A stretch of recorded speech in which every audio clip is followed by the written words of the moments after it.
espero e lles quero pedir humildemente que, cando todo isto se aclare e se demostre a miña inocencia, coa mesma profesionalidade e co mesmo rigor informativo, deixen ben claro que son inocente, que todo isto é falso e que obedece a cuestións políticas supraprovinciais, onde eu nin era o único, nin era o especial obxectivo, ou principal obxectivo. O dano está feito. O dano persoal, o dano político, o dano familiar, o dano social. Xa non ten volta atrás. A pesar da injustiza, que quedará en evidencia no seu momento, porque quen nada fixo, nada ten que temer.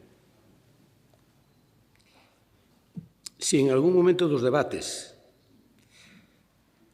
alguén puido sentirse ofendido, vayan por diante as miñas disculpas. E só me queda facer 3 afirmacións con rotundidade. Primeira, son inocente. Segundo, a presunta denuncia é falsa. E terceiro, non pararei ata descubrir que é o que hai detrás. Nada máis, moitísima saúde e feliz ano 2026 e moitas gracias a todos. Levantamos a sesión.